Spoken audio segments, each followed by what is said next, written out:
Joe Biden has announced an economic plan that Republicans say would cost jobs in key battleground states like Michigan. Why is that not the case? Well, because when you're talking about smart infrastructure, when you're talking about electrified vehicles and the infrastructure to support them, that's some of the incredible work that is happening here in Detroit, Michigan. And so I think when Joe Biden puts a plan out like the one that he did, we understand that this is about the future of our state, of our country. This is about the strength of our economy. This is about good paying, long term jobs that are going to raise people out of poverty and into the middle class where they can prosper. And in a time where right now the White House is focused on tearing down their own public health expert and selling Goya beans, this is a man who is really putting out a plan for the future that is thinking about the problems that we're confronting that have been exposed by COVID-19 and the lack of a strategy. And I think this is precisely what we in Michigan and Americans everywhere are eager to see in our leader. Let me follow up on this because obviously the auto industry is such a crucial sector in your state. And so one of the criticisms that Republicans lob against Democrats is that by going to a different type of energy source, that it would cost people jobs. I'm sure that's a concern that you've heard from some of your constituents. How do you answer them? I feel like that's kind of the Republican mantra against green energy. The fact of the matter is there's more jobs that pay well in that sector. And not only is it about those of us who are here and now, but it's about our future, about future generations. This is a moment, I would hope, where we all see that science is important. We need to understand what our behavior has meant to our ability to, ensure that we've got a climate that will sustain generations of Americans in the future and people around the world. This is a reality that we're all confronting, that we're all seeing, and it's time for us to really double down, pay attention to the science, learn, get smarter, and build an economy that is truly sustainable in every way. So meanwhile, the president also frequently talks about trade policies as a key part of his economic vision.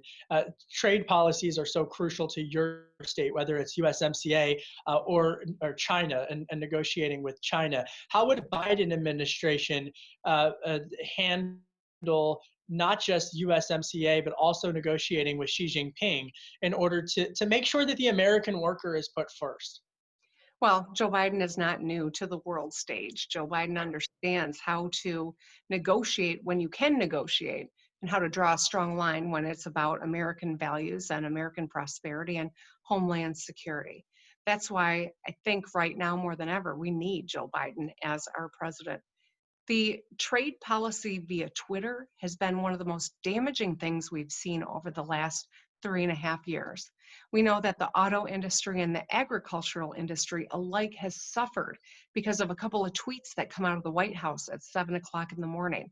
The fact is, we need a president who has a long-term, thoughtful strategy about how we pursue making sure that we protect American jobs, American industry, that we draw a hard line when it comes to foreign competition when they are not following the rules, and that we do everything we can to support the American worker. And that's what Joe Biden's always done throughout his career, and that's what he will do as president. I want to follow up on this because you mentioned the tweets and how that unpredictability hurts not just the markets, but more importantly, many would argue, workers, because that unpredictability creates uncertainty. What I'm hearing from you is that you're arguing that a Biden administration would provide some of the global geopolitical certainty that might make the U.S. more competitive in terms of negotiating with Europe, Mexico, and of course, China. Absolutely. I think that that's what we need right now more than ever, to know that the person in the White House is stable, has a strategic plan, understands the implications of each action that they take, and has confidence that at the end of the day, it's all centered around the American worker, the American economy, and our future as Americans and our leadership in the world. Governor, here in Washington, D.C., so much of the economic debate is centered in the short term around the next round of economic stimulus. Leader McConnell and Speaker Pelosi have both said they would like to see this happen before the August recess. I was speaking with Governor Larry Hogan, a Republican, mind you, from Maryland earlier this week in Annapolis, and he made the case that he wants to see states getting some more funds in the next round of stimulus so that federal and state employees don't have to be furloughed or worse, laid off. Is that something that you two are also advocating for, and why is it important? Absolutely. And Larry Hogan's a great guy. He is the head of the NGA. I'm on the executive board. We've gotten to work very closely with one another. And I think that the strength of our alliance in terms of the nation's governors is that it's Democratic and Republican alike leaders who understand that COVID-19 has ravaged our economies. The only area that we have any discretion over in our budgets are areas that impact public health, public safety, and public education, arguably the three most important investments we need to make as a nation in the middle of a global pandemic. And so getting this fourth supplemental done is critical. And while Larry has been on the front line, advocating for this, and Governor Cuomo and I and Governor DeWine, as a part of the NGA, we need to recognize that this is the moment where Congress has to deliver, support the states, give us the flexibility and the resources we need, because it would be a cry and shame if after all of the bungling around COVID-19 and the price that we're all paying, that we didn't have the resources we need to wrap our kids with the supports they need to learn, to address the skills gaps that we have, to ensure that our public safety is not compromised, and certainly not compromising access to health care. These are the things that we're going to do with these types of dollars, and every state in the nation is counting on Congress and the president to get it done. I just got a couple more questions on the issue of education. What do you need to make sure to ensure that not just families feel safe sending their kids back to the classroom, but also that teachers feel well protected in the classroom as well? So I'm glad you asked that question. I know we're always focused on the children, but of course we need to focus on the educational workforce as well. We've put together a strategic plan depending on what phase of our re-engagement we are in. But all of that depends on the actions of the American people and the Michigan people, obviously here in my state.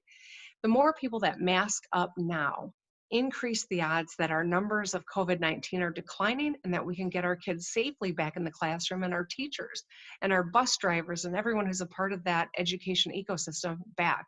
But if it's not safe to go back, we shouldn't be forcing the issue.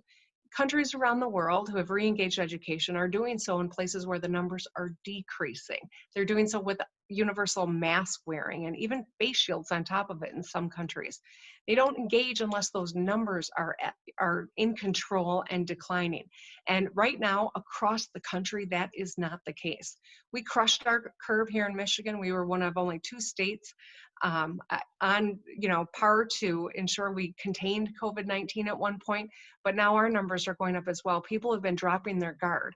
And while we're in much stronger position than some states, I'm very concerned about this, and this trajectory is absolutely indicative of the fact that there is too many politics around just one simple question about wearing masks. If we mask up, we can get our economy humming, we can get our kids in school, but we got to get a handle around these COVID-19 numbers, and every one of us has to do our part.